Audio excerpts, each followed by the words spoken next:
Hola y bienvenido o bienvenida al primer podcast de En Voz Alta y esperemos que sea el primero de muchos. Soy Ernest Navarro, integrador social en AFPEM Hortasud, la asociación de familiares y personas con un diagnóstico de trastorno mental grave, generalmente esquizofrenia, trastorno bipolar, depresión y trastorno de la personalidad. AFPEM Hortasud se encuentra en Albal y nuestro objetivo principal es proporcionar rehabilitación psicosocial y promover la integración social de las personas usuarias, ayudándolas a retomar sus proyectos de vida. Para ello, en AFPEM se llevan a cabo distintos proyectos que combinan el ocio saludable, la rehabilitación y el fomento de la autonomía a través de los talleres grupales y de las intervenciones individualizadas realizadas por diferentes profesionales. Si queréis saber un poquito más sobre nosotros, podéis visitar nuestro canal de YouTube, también llamado AFPEM Hortasud, o nuestras redes sociales que son @AFPEMHortasud en Instagram y en Facebook. Hoy hablaremos de un tema que une dos mundos que quizá a primera vista no se asocien muy bien o de inmediato, que es la salud mental y la ecología. Porque, por ejemplo, ¿sabíais que el contacto con la naturaleza puede mejorar tu estado de ánimo? ¿O que el cambio climático está afectando el bienestar emocional de millones de personas, como pueden ser las personas solicitantes de refugio por el clima, o también conocidos como refugiados climáticos? En este episodio exploraremos cómo el entorno natural influye en nuestra salud mental, qué es la ecoansiedad y cómo podemos cuidarnos a la vez que cuidamos el planeta. Para el primer programa, me gustaría lo primero de todo dar las gracias a los y las compañeras de El Camp a la Taula y Mansalterra, que también los podéis encontrar en las redes sociales, @elcampalataula y @mansalterra, por acompañarnos. Y hoy, justamente, tenemos la suerte de que son nuestros primeros invitados. Ella es Luz Victoria Arango y David Giralt, y también me acompaña mi compañero de AFPEM, es David Arocas, el trabajador social de AFPEM Hortasud.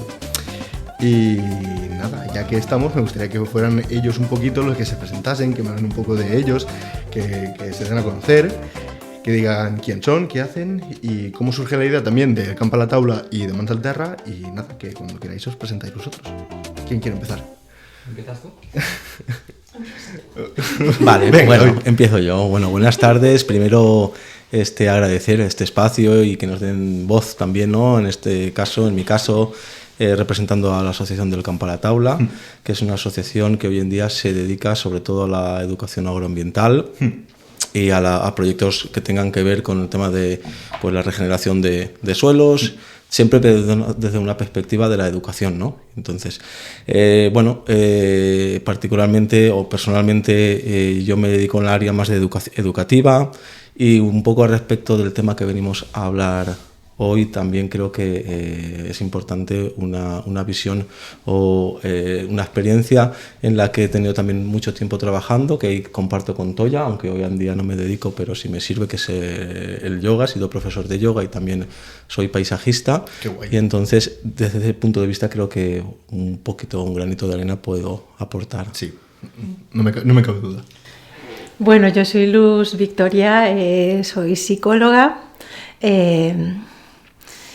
Hoy estoy aquí como con la camiseta de Mansalterra, pero podría tener cualquiera de las anteriores. Creo que hemos hecho una sinergia súper bonita, AFPEM, del Camp a la Taula, Mansalterra, porque son diferentes dedos que apuntan a la misma luna. Totalmente. Que es como nuestra integración Qué frase más holística, bonita. ¿no? Me gusta mucho esa frase. Sí. Desde Mansalterra tengo la sensación de que somos como lo puedo decir, como otra área fecundada del Camp a la Taula, en el que nos hemos dedicado más es al intento de captación de suelo, porque nos hemos dado cuenta, sobre todo pues eso, David y los compañeros del Camp a la Taula, que sin suelo no hay vida, que es el sustrato que nos sostiene. Hoy voy a ponerme la camiseta también de psicóloga para poder comentar un poquito lo que nos pasa cuando no solo nos hacemos sedentarios, sino que nos encerramos en nuestro propio cosmos, ¿no? Y cómo eso en términos míos, nos chitea la cabeza mal. Y nada, eso era lo que quería compartir. Gracias, Toya. Es un placer tenerte aquí. Gracias. Y David, compi. Bueno, pues yo soy David, soy el compañero de Ernest y bueno, soy el trabajador social de la asociación y me encargo sobre todo del tema de proyectos, soy técnico de proyectos, justifico proyectos, busco subvenciones y demás y luego también soy el responsable del proyecto de Coazpen, que es un taller así de estilo de carácter ocupacional y educativo que les enseñamos gracias a vosotros, sobre todo a David que nos enseña mucho. A llevar a cabo un huerto, a llevar a cabo, pues ya te digo, bastantes tareas y actividades de carácter medioambiental y ecológicas y bueno, y eso. Muy bien, muchas gracias. Pues hecha la presentación, yo creo que es el momento de entrar en materia y empezar con las preguntas. Esta pregunta a lo mejor van un poco más dirigidas hacia Toya, ya que tienen que ver con ecología y salud mental, pero como hemos hablado antes fuera de la grabación, podemos dar la opinión totalmente sincera y aportar en cualquier momento que lo necesitéis. Toya, mi primera pregunta es que ¿cómo influye el entorno natural en nuestra salud mental? ¿O cómo crees que influye? Pues influye de una manera completa. Imagínate que solo nos hemos creído, y esto es una cosa nueva, digamos, imaginaros que somos varios, en nuestra cabeza y nuestras células y la forma como está nuestro cuerpo configurado se parece muchísimo más al cuerpo de nuestros antepasados cavernícolas y sin embargo nos creemos que porque somos postindustriales no tenemos nada que ver con ellos. Entonces nuestro cuerpo está hecho para caminar, para moverse, está hecho para recibir la luz solar, está hecho para recibir los estímulos del ambiente. No podemos estar desconectados porque digamos que cuando pensamos que yo soy diferente a la naturaleza, ya me enloquecí, porque yo soy una expresión de la naturaleza. Entonces cuando nos encerramos en nuestro propio microcosmos, que ya llega un punto en que ya son micropantallas, ni siquiera es un espacio abierto, pues nos convertimos en un sistema cerrado en el que nos contestamos, nos preguntamos las mismas cosas. Somos como un ordenador con Windows Vista que nunca se actualizó. Sí, se queda ahí. Entonces nos vamos, digamos, autodecrepitando, ¿no? Es un poco triste como ver cómo hemos pasado de la jungla a la jungla de cemento. Asfalto. Y ahora a una jungla digital, que son las pantallas y es ese aislamiento por parte de cada uno de nosotros. Ese delirio de desconexión, porque delirio, no totalmente. Podemos no estar conectados. Totalmente. Y de hecho, sobre la pregunta que yo quería apuntar, que fijémonos que la mayor parte de la humanidad, como seres humanos, hemos vivido dentro, más cerca de lo que hoy llamamos un entorno natural, un bosque, un espacio natural, que la era postindustrial, que en la historia de la humanidad significa muy poco tiempo, ¿no? Entonces hay una memoria intrínseca en el ser humano que tiene esos recuerdos de esos espacios porque los tiene ahí. Al girar la vista todavía los recuerda y todavía le son inherentes. Y lo son y lo seguirán siendo porque no podemos ser otra cosa, ¿no? que naturaleza. Que naturaleza. Y muy buena frase porque, por ejemplo, uno de los ejemplos que más recientes podría poner yo es que, por ejemplo, y pasa mucho que cuando vamos a la playa, el simple hecho de solo estar con los pies descalzos y conectar con la arena, a mí, por ejemplo, eso ya me transmite mucha paz y a veces llega a tal punto que he olvidado esa sensación, que lo que decías tú antes, ya de la desconexión, no sé, es preocupante. A mí me preocupa ver cómo cada vez somos más individualistas, somos más secos, olvidamos también de dónde venimos y no sé. Si queréis, vamos pasando a la siguiente pregunta, que también tiene un poco que ver, que es ¿qué beneficios emocionales puede aportar el contacto con la naturaleza? Bueno, vuelvo, todos. Sí, todos. ¿Cuáles no? Vamos, exacto. El contacto con la naturaleza. Yo quiero quedarme con esta idea de que somos naturaleza. Es decir, somos un aspecto consciente de este animalito que es un Homo sapiens, es un monito. Y en tanto que naturaleza, cuando nosotros estamos en nuestras propias ideas mentales acerca de lo que es la vida, nuestro cuerpo no sabe que está flipando. Entonces, por ejemplo, yo estoy mirando Instagram y estoy diciendo, jolín, ya le vale a esta lo guapa que es y en cambio yo, o mira este lo que tiene y en cambio yo, estoy generando un montón de sustancias, neurotransmisores que me van a generar adrenalina, noradrenalina y cortisol. Y eso me va a ir como poniendo en modo defensa. Si yo no tengo la posibilidad de moverme y de moverme en un entorno natural, por ejemplo, me sigo, hace un momento decía que soy como un Windows Vista que no se puede actualizar, me sigo preguntando y respondiendo lo mismo. Y esto me va generando a más sensaciones emocionales de rabia, de miedo, de preocupación tenga, esto me va a generar un estado de mayor, ¿cómo lo digo? Supervivencia, necesidad de supervivencia. Ya. Cuando yo estoy en contacto con la naturaleza, mi pulso, mi corazón va a cambiar de latido, mi respiración va a cambiar de manera natural, mi ritmo va a cambiar, voy a volver a estar en contacto con la luz solar, entonces voy a volver a estar en contacto con unos ritmos que son los ritmos circadianos que ya traemos.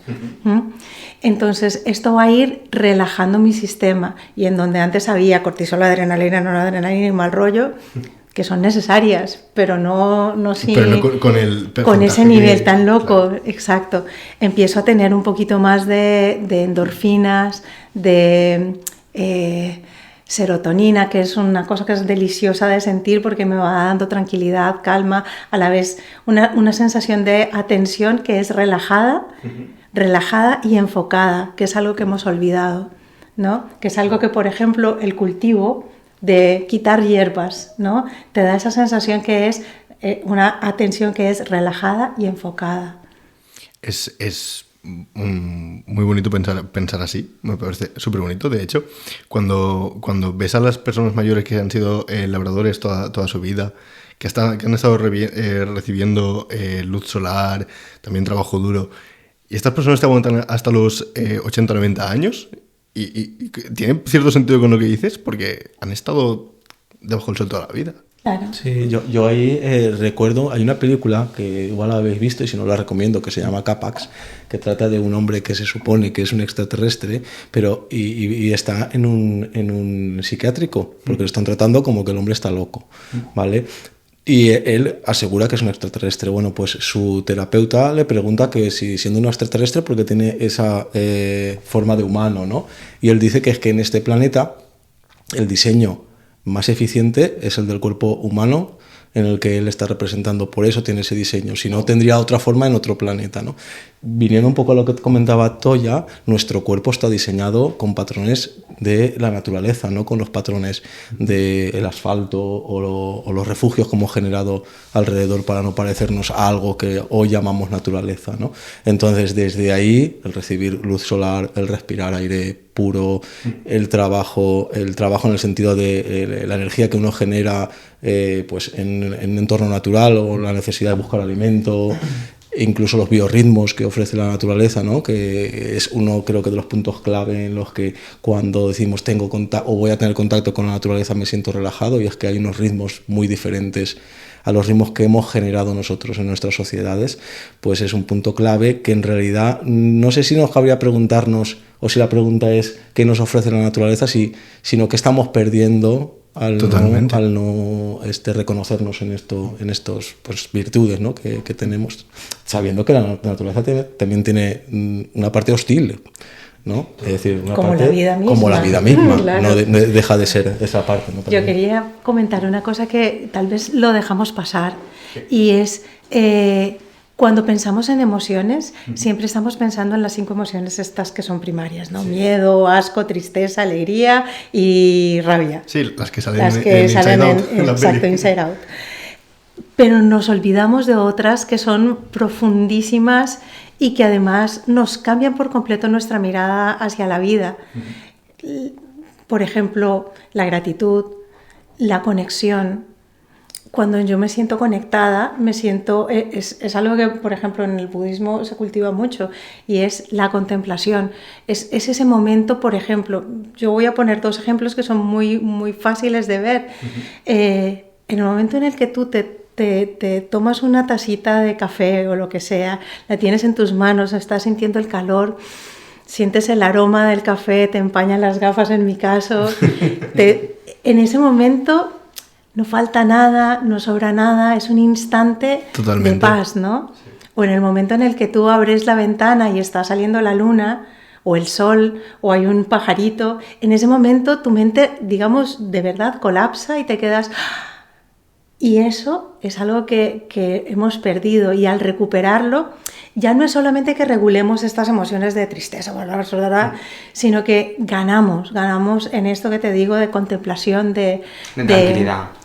Y no es solo tranquilidad, es una sensación de expansión, que casi que no hay una palabra que la pueda describir. A mí me pasa mucho cuando los fines de semana, casi todos los fines de semana vamos al pueblo, y en el pueblo ahora mismo hay 3 personas viviendo, eso es una aldea muy pequeñita, y la gente, mis amigos me dicen, ¿y por qué vas tanto?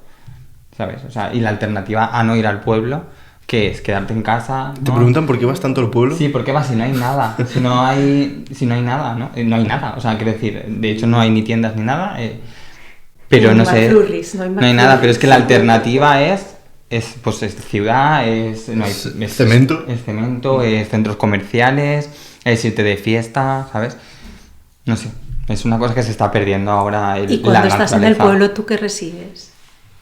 Yo mucha tranquilidad. Yo de hecho siempre lo digo que necesito ir al pueblo. O sea, la época esta del COVID que no podía ir porque es otra comunidad autónoma, ostras, yo lo pasé muy mal, ¿eh? Estuve ahí 2 o 3 meses sin poder ir.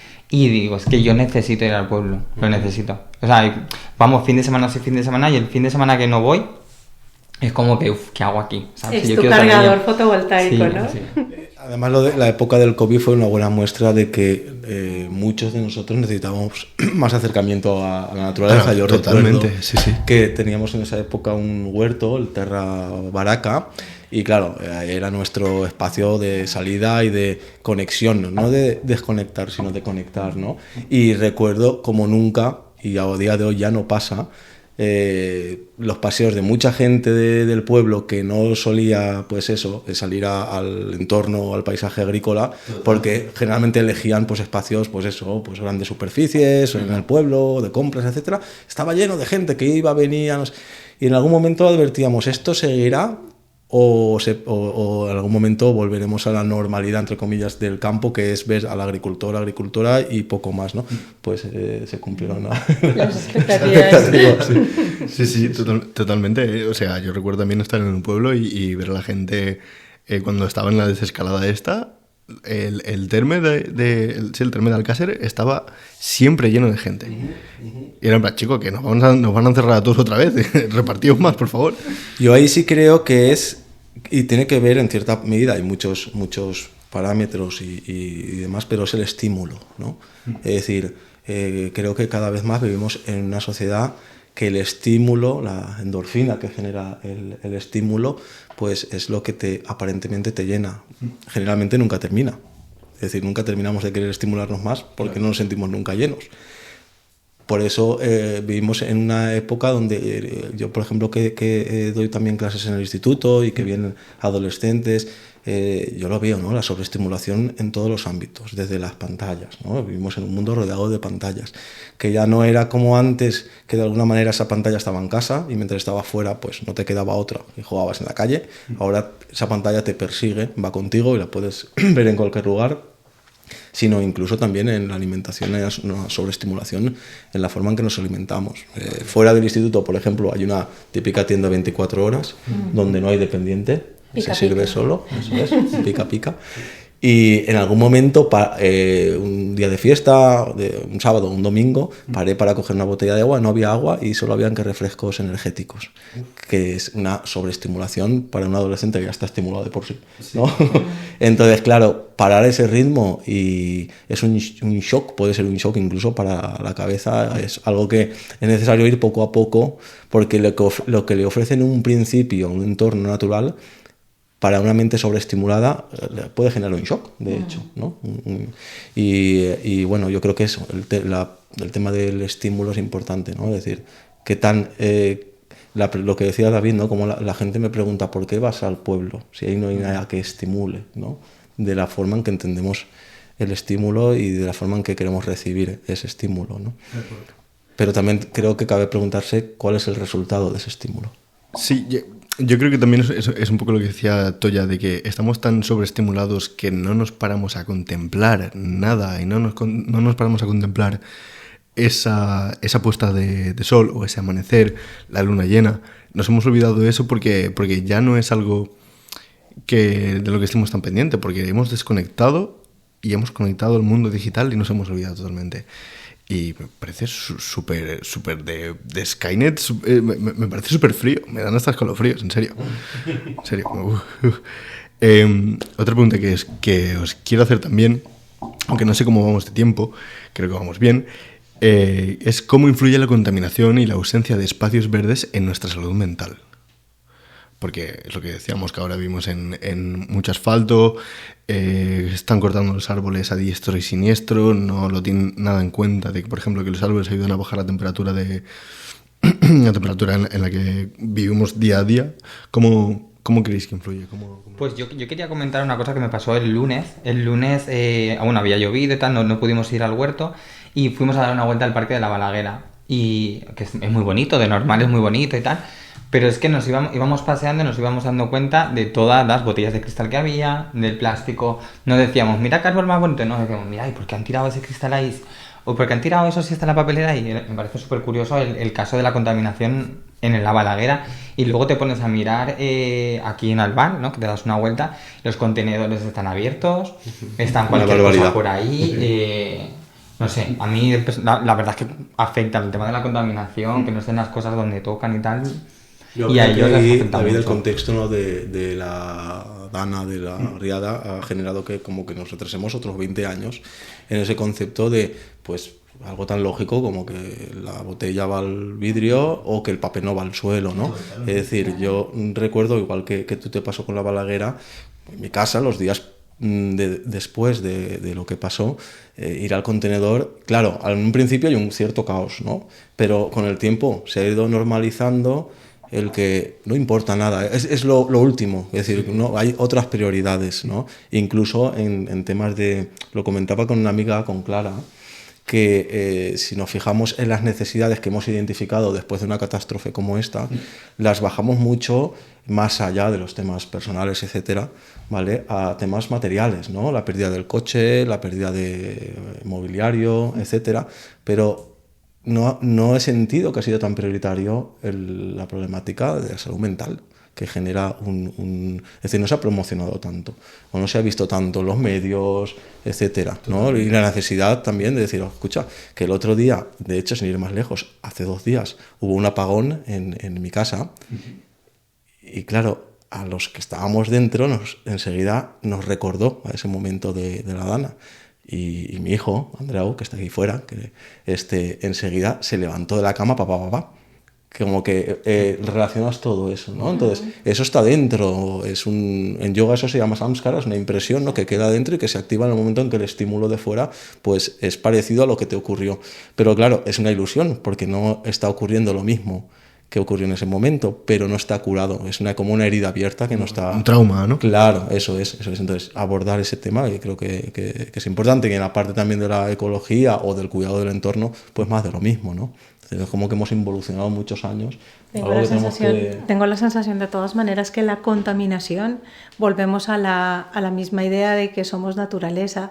En el momento en el que soy consciente, por ejemplo, de que lo que yo como, de que lo que yo respiro, está afectando a mis células, a mi microbiota, a toda la colonia, porque yo no soy un individuo, yo soy una comunidad de microorganismos que me constituyen.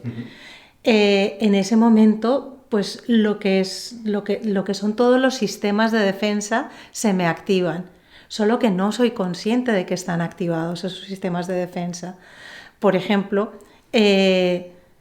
la comida que yo recibo a base de azúcares, o la respiración que yo recibo, que es una respiración que es nociva, o la luz solar, que tiene un montón de rayos que son jodidos para mi vida, la luz azul de las pantallas. Totalmente. Todo esto los mismos químicos que van afectando todo mi sistema endocrino me van generando unos sistemas de defensa que me van alterando.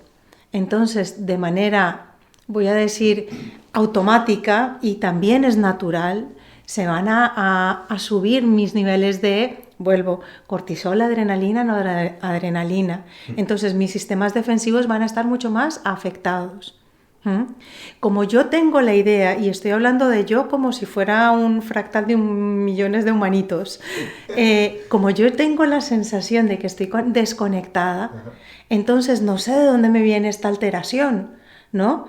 Y digo, ya está, es que claro, David me está mirando de esta manera, o es que Ernest me está presionando y yo tengo que llegar a tal hora, y corro, ¿sabes? Porque pienso que es una cosa que es externa, cuando es algo que yo me estoy creando de manera automática e inconsciente. Sigo, como estoy con esta ficción de desconexión, en lugar de sentir mi cuerpo y decir, a ver qué le falta a mi cuerpo,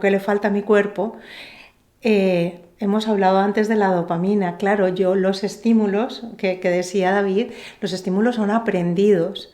Entonces, por ejemplo, si a mí me han dicho que lo que yo necesito para ser feliz, para ser feliz quiero un camión. Sí. Si me han dicho que para ser feliz yo necesito esta serie de cosas, voy a empezar a buscarlas sin darme cuenta que estoy buscando en algo donde no está. ¿Qué está pasando entonces? Aquí estoy generando un círculo vicioso. Como estoy tan desconectada, lo que como lo tiro y no me importa dónde lo tire. Lo que coja, si quiero pollo voy al supermercado y repleto de todo tipo de cosas, eso es lo que me como.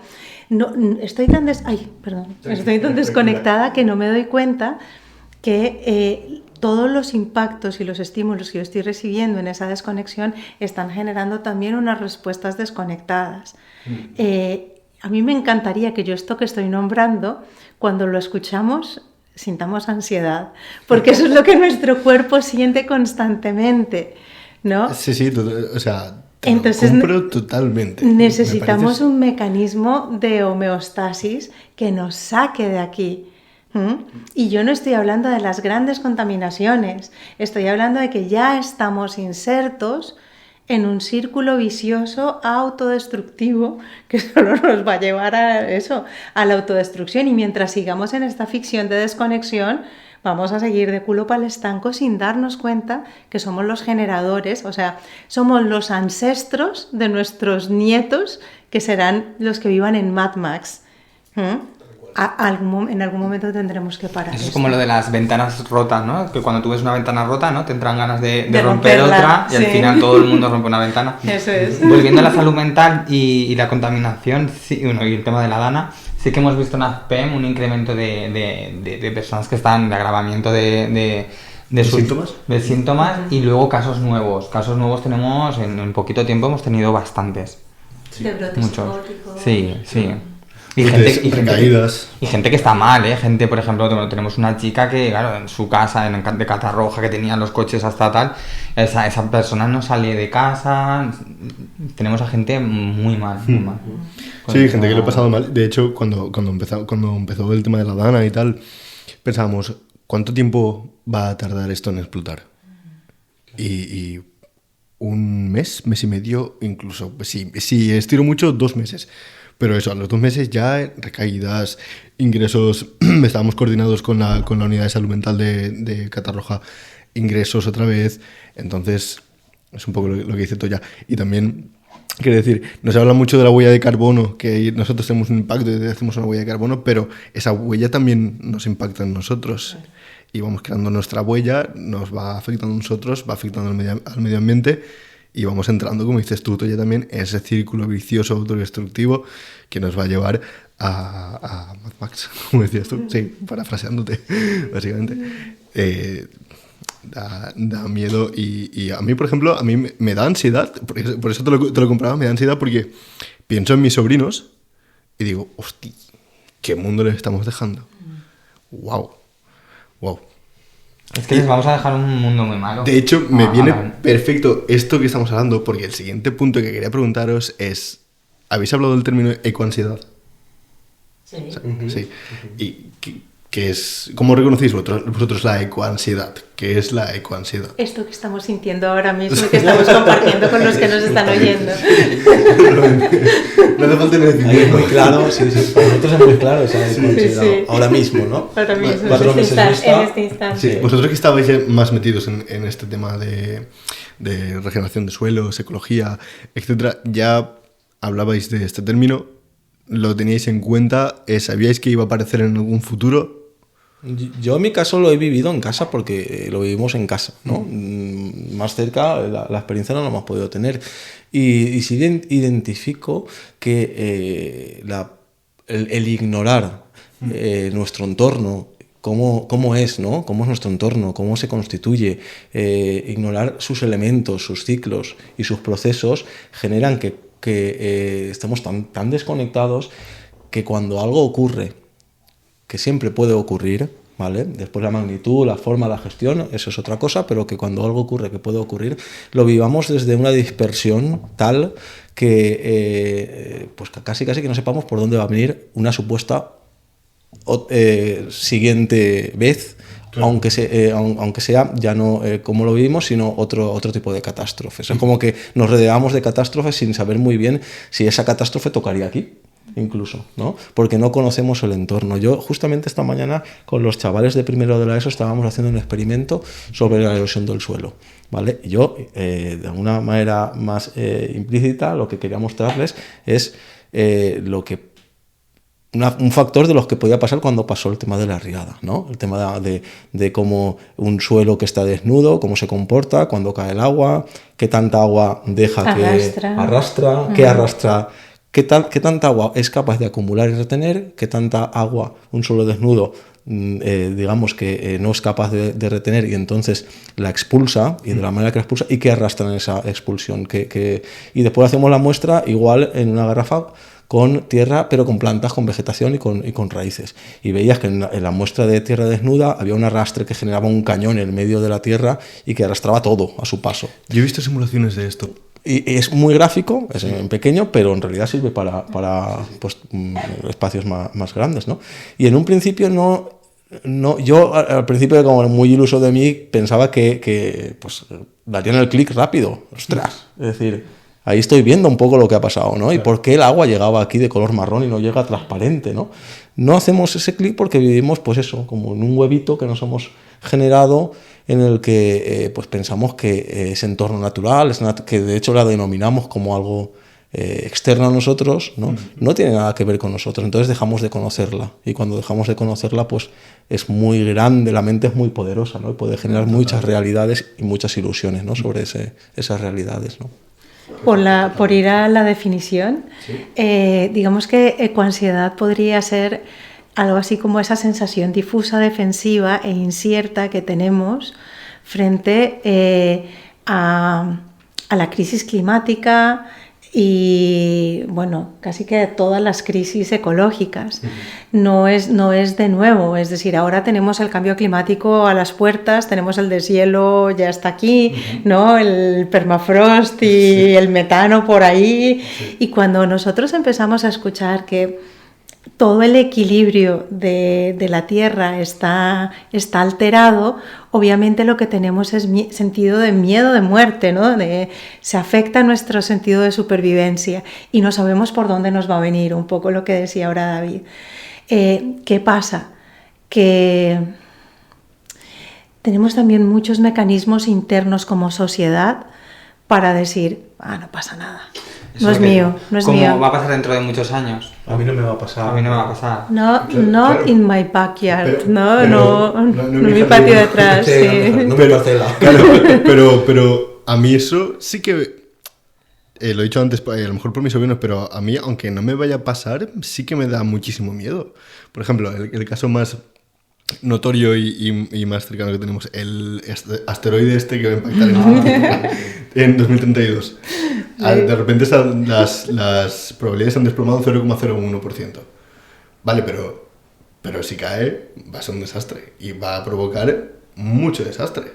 Entonces, bueno, a lo mejor no en mi backyard, pero en el backyard de mis vecinos sudamericanos sí que va a caer, porque se estima que caerá por ahí. Pero es que ya no un meteorito, sino por ejemplo la ley esta de la huerta, esta que quieren eliminar la huerta y construir, quiero decir, eso es ya. Eso es, claro. Se van a cargar la huerta, van a construir y... Vamos a comer asfalto en vamos 10 a comer años. asfalto, tendremos que comprar las verduras y las frutas en otro país, con lo que conlleva eso de contaminación, quiero decir, eso es ya. El meteorito igual es dentro de 30 años. O De hecho, nada, David, pero... en Picasen ya hay proyectado una planta de esto de datos, de generación de captación de datos y demás, que no sé cuánta huerta va a ocupar. Qué barbaridad. Es decir, que va un poco en relación a la ley que tú hablas, ¿no? De desprotección de la huerta. No sé si esa parte de la huerta está bajo esa protección, pero no importa. Al final es lugar de abastecimiento donde se va a poner algo que no nos va a abastecer en comida, sino en datos. En últimas terminamos conjugando ecología con capitalismo,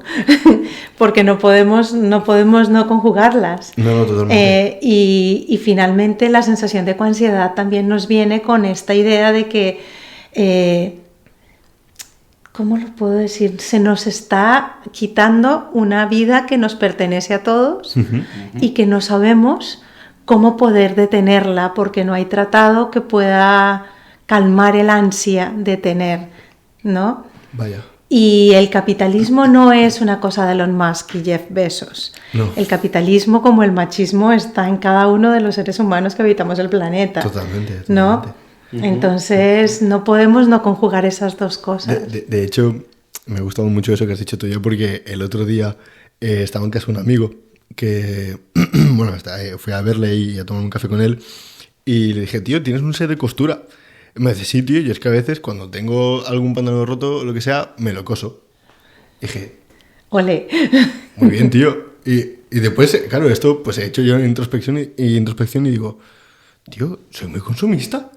A mí se me rompe un pantalón y tal, y digo, venga, va, lo aguanto. Porque yo aguanto la ropa, pero después digo, no, me compro un pantalón y ya está. Tío, pues si no me hace falta, a lo mejor, ¿para qué me lo voy a comprar? Pero porque tengo el capitalismo y el consumismo tan metido en la cabeza y tan normalizado. Sí, y la inercia, yo creo que la inercia también es difícil en un momento pararse, porque no hay momento casi de pararse, ¿no?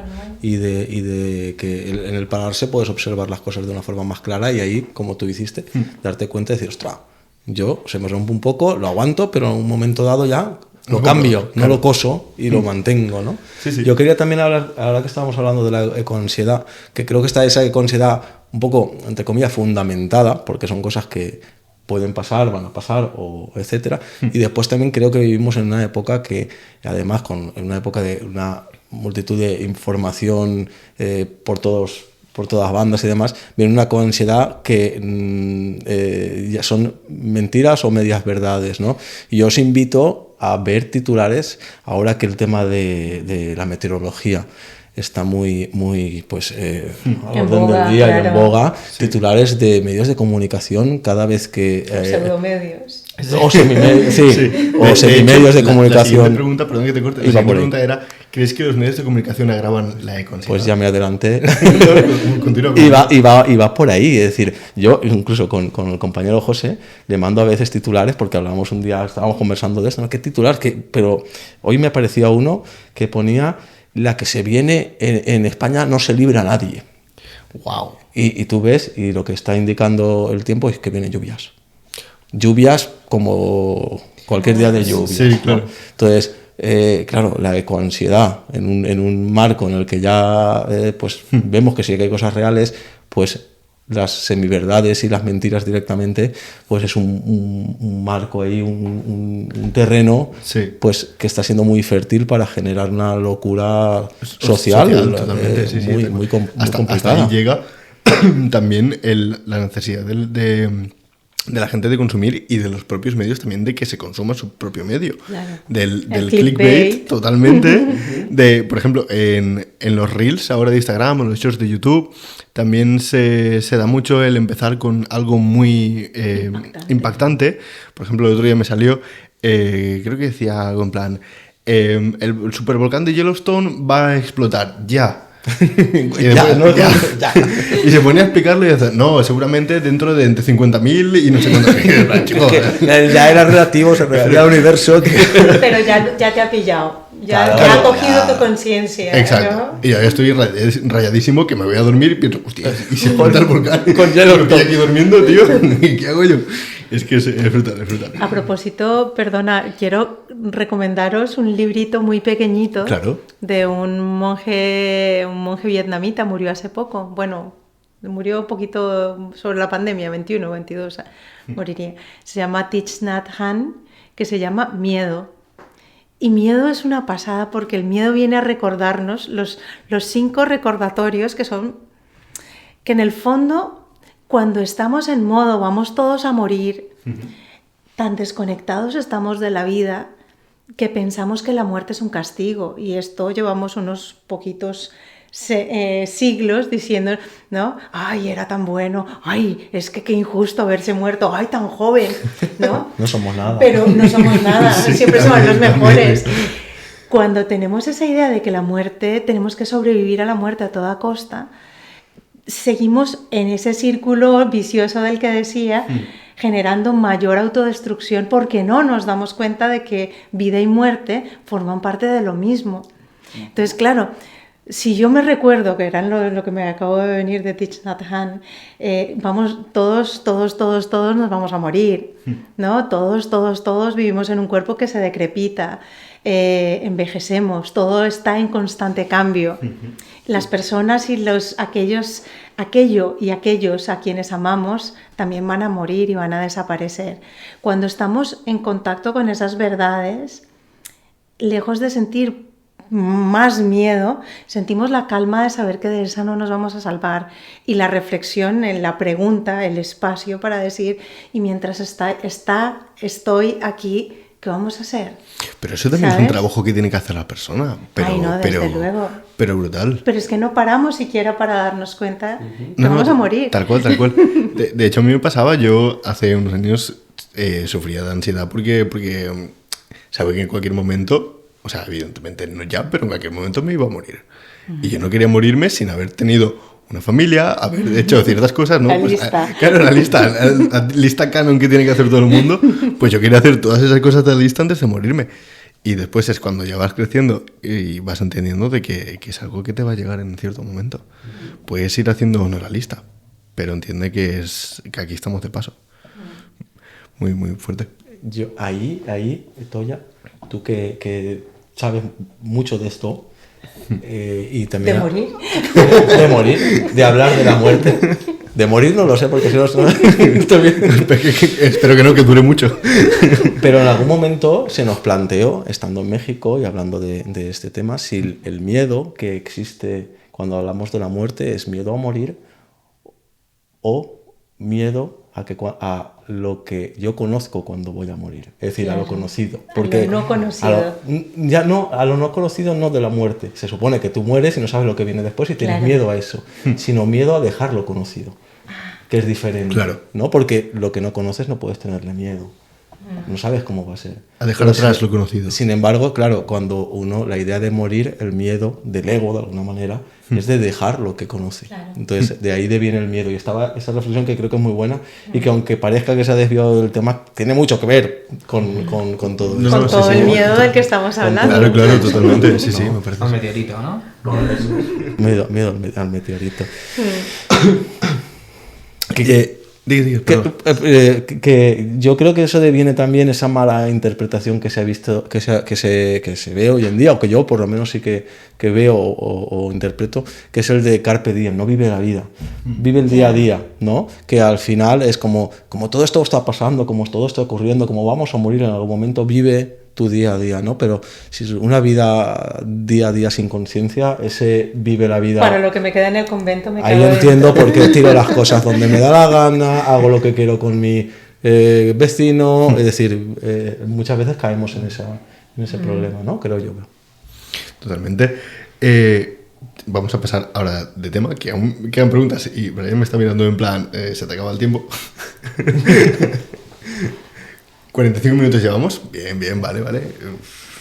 ¿Llegamos ¿Tiro? o falta? Yo hasta que me echen con agua caliente. No. Ahora quedamos un poquito más. Quedan un par de preguntas. Después, otro tema ya cambiando un poquito de tema y quitando esta angustia de la que estamos hablando, quiero proponer soluciones, quiero que hablemos un poquito de soluciones y estrategias. Una es que, también un poco dirigida a ti, Toya, qué hábitos podemos incorporar, pero recuerdo que podemos contestar todos, podemos incorporar a nuestra vida diaria para mejorar nuestra salud mental a través del contacto con la naturaleza. Lo típico son paseos, irte a dormir sin ver el móvil, ¿no? Por ejemplo, cosas así. Claro, recuerda que para salir a la naturaleza solo tienes que ser consciente de tu respiración y ya estás en ella, ¿sabes? Esa idea que tenemos otra vez de la naturaleza allá afuera. Claro, entonces, sí. Hábitos para conectar con la naturaleza, ¿vale?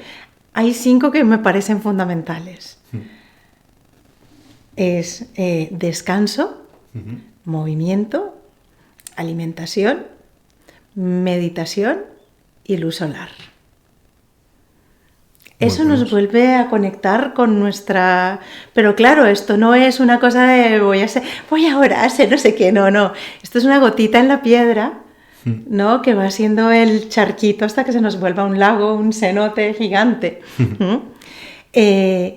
¿Qué pasa cuando yo conecto otra vez con estos ritmos intrínsecos de esta monita que soy? Pues que voy a empezar nuevamente a tener lo que tú dices también.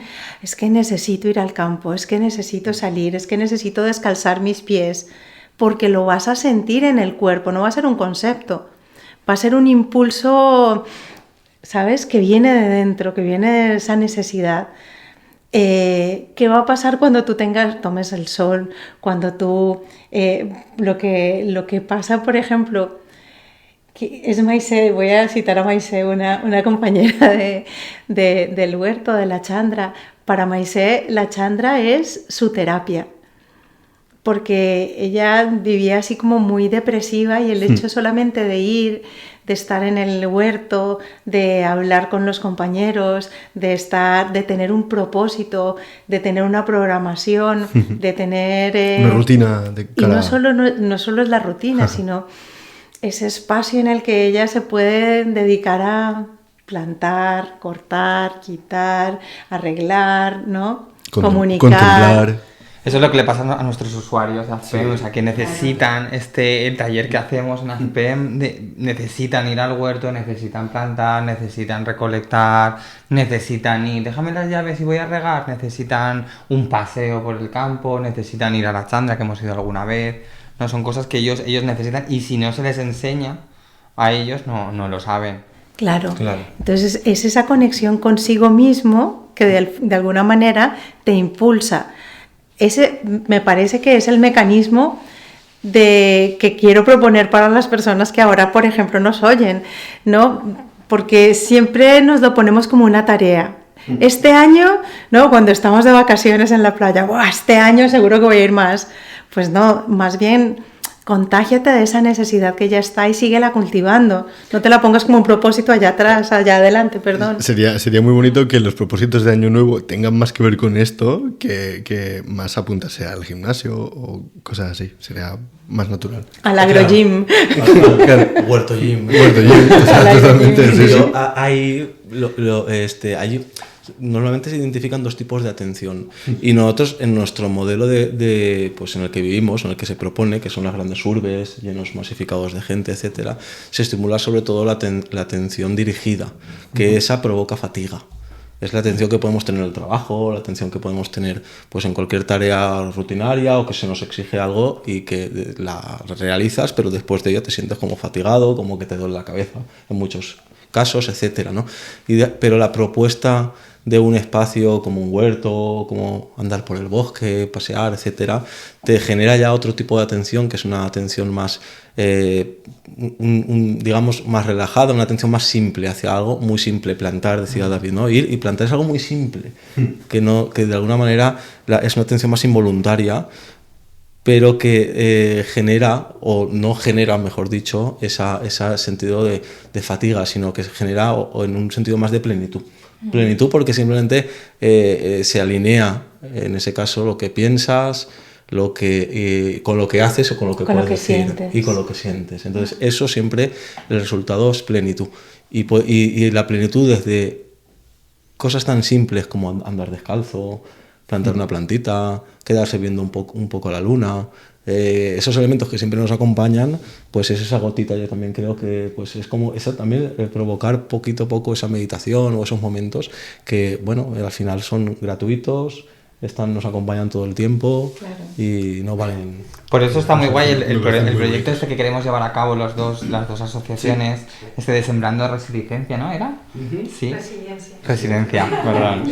En el que queríamos crear huertos, ¿no? Huertos urbanos por ejemplo, como en Albal, ¿no? Queríamos empezar. Uh-huh. No, porque en Albal no hay ningún huerto. No, hubo en su momento de unos huertos sociales, pero tenían otra naturaleza. Eran huertos que estaban emparcelados, que cada uno tenía su espacio, iba, bueno, saludaba a su compañero, pero como que era más dirigido al cultivo solamente, ¿no?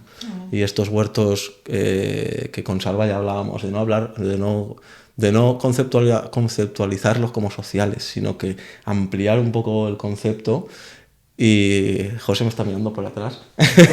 a huertos regenerativos. ¿Hable al micro? Que le hables al micro. Ah, sí.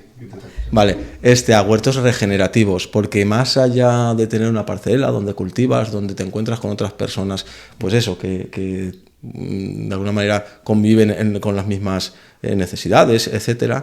Regenerativo porque sabemos, creo, tenemos la necesidad y sobre todo la necesidad de regenerar nuestras relaciones como personas, de regenerar nuestra relación con nosotros mismos, de regenerar nuestra relación con nuestro entorno, ¿no? Y esa es un poquito la idea que queremos llevar a cabo con estos huertos regenerativos, sociales. Y luego además también, perdona, queríamos darle un puntito más al proyecto y queríamos hacer una inserción laboral de personas con riesgo de exclusión social y sobre todo con personas con trastorno mental. Que eso se resume en que queremos con este proyecto queremos contratar a una persona con trastorno mental, media jornada, pues para que haga pues un poquito tareas de conserje, ¿no? Ordenanza, de control de accesos, limpieza, orden. Y luego también queremos que sean personas de AFPEN porque han recibido formación en agricultura y en compostaje, y estas mismas personas pueden asesorar incluso a los usuarios y usuarias del huerto. Es un poco o sea que además del tema social, queremos también introducir el tema de inserción laboral, que es muy importante para ellos. Hace un momento que mencionaba el círculo vicioso, que es como una espiral hacia abajo de la desconexión, que esto de los hábitos pequeños de conexión con la naturaleza es un círculo virtuoso que nos va a llevar en una espiral, pero hacia arriba, de conexión. No de desconexión, sino de conexión. Entonces, en la medida que yo voy conectando conmigo como naturaleza, que busco espacios naturales, que entro en otros ritmos, de esa manera también, de manera natural, empiezo a sentir que esa planta y yo estamos comunicados, que ese pájaro, esa ave y yo estamos comunicados, que mi vecino y yo estamos comunicados. Entonces, empezamos a también tener unas relaciones más resilientes entre nosotros. Es como generar ya no solamente mayor conciencia de quién soy, sino de qué somos. Y claro, eso es una pasada. Crear cohesión con la naturaleza y crear cohesión con nuestros iguales y crear comunidad. Claro. ¿No? Y ese tipo de cosas es lo que permite a la gente saber de dónde vienen las cosas, porque la gente sabe de dónde vienen las cosas del Mercadona o del consumo, pero no saben que vienen, ¿no? Que puedes cosechar cosas, recogerlas, es la única manera de conseguirlo. Sí, esa es la parte también muy importante, y sobre todo entender que donde estamos en Albal todavía sigue siendo un espacio que de huerta, de huerta, ¿no? Se use más o menos, ¿vale? La intención es que se use más y que ahí a pocos metros tenemos el lugar donde nos podemos abastecer. Tenemos un supermercado. Tenemos un supermercado. Total. No hay ser vivo, salvo el humano, que no pueble o viva en un espacio donde no sepa que tiene la comida al lado, a disposición. O ahí mismo, sí. ¿No? Solamente el humano puede ponerse o llegar a vivir en un lugar donde el alimento lo tiene a miles de kilómetros, ¿no? Pero es un engaño también. Totalmente. Aparte, iba a decir algo, pero se me ha olvidado. Y luego también es una parte de ocio, ¿no? Es el tema del huerto, aparte de todo esto, también es ocio tanto para personas con trastorno mental como para la población general. Es una forma de hacer un ocio de calidad, un buen ocio, ¿no? Y dejar las pantallas, dejar el centro comercial, Vale. Vale. Sí, sí. Claro, y abrirlo también a la población más pequeña. Es decir, que es la que más padece a día de hoy, pues lo que tú decías, David, ¿no? El tema de las pantallas, la dispersión, etcétera, ¿vale? Que lo padecemos todos, pero ellos se están formando y están aún generando su propia realidad, y es que es entre comillas, un parque de atracciones que tenemos del que vivimos de espaldas, ¿no? Todavía. Cuando vemos la basura, cuando somos conscientes de que no pertenece a ese entorno. Porque si no somos conscientes de que la basura no pertenece a ese entorno, ¿me entiendes? Entonces, claro, contaminamos menos. Si nosotros, eso, lo que estás diciendo, te aseguro que las personas que van a los huertos, que están en contacto, que salen a pasear a la naturaleza, son capaces de ver la basura.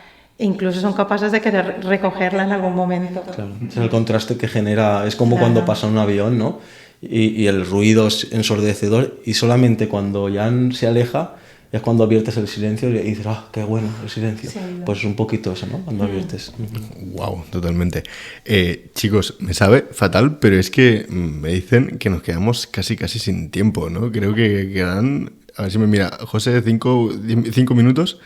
Vale. Quiero hacernos una pregunta más, pero porque creo que es de vital importancia. Y es que, y bueno, ya lo hemos hablado un poco, pero ¿qué consecuencias emocionales creéis que ha tenido la Dana a corto plazo y a largo plazo? A lo mejor es una pregunta para cerrar un poco dura, pero necesaria, ¿no? Pero necesaria, sí. Sí, yo creo que la sensación de vulnerabilidad y de miedo la tenemos todos, pero hemos tenido dos momentos. El primer momento fue el momento de bueno, que todavía Andreu lo recuerda cuando hubo un apagón, tu hijo, ¿no? Que, o sea, todavía nuestro sistema límbico está muy en el trauma todavía de lo que pasó. Ese momento de shock. Pero hay un momento de latencia que es como caminar y todavía ver el marrón del fango, que las cosas no estén, que los semáforos no sé qué. Entonces eso va siendo como una especie de pesadez que se va haciendo como más densa, y tengo la sensación de que a nivel colectivo tenemos como una tristecita que nos acompaña, que está ahí totalmente cargándonos. Sí, te lo comparto al 100%. Sí. ¿Queréis decir algo más, chicos? Pues sí, a mí me gustaría decir que vengáis los lunes a la Tabacalera, los que nos están escuchando, y que nos ayudéis y que vengáis y veáis cómo estamos trabajando el huerto y cómo hacemos el tema del compost y demás. Es muy importante. Totalmente. Venir. Y también entrad tanto en la página web de AFP Mortasud, en la página del Camp a la Taula y de Mansalterra, que es 100% recomendable.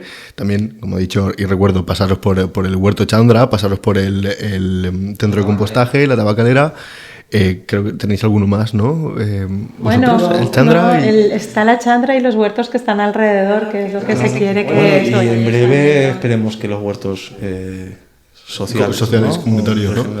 Pues esperemos que sea así, porque es un proyecto que mola muchísimo y es muy necesario. Toya, David, muchas gracias por participar y venir al programa. David, gracias también por venir al programa y te veo mañana. Nada, esto ha sido el primer programa de En Voz Alta. Repito, ha sido un placer teneros a todos aquí. Gracias por compartir esta información de este tema tan importante. Y no me gustaría decir que no olvidemos que si nosotros cambiamos, el mundo cambia junto a nosotros.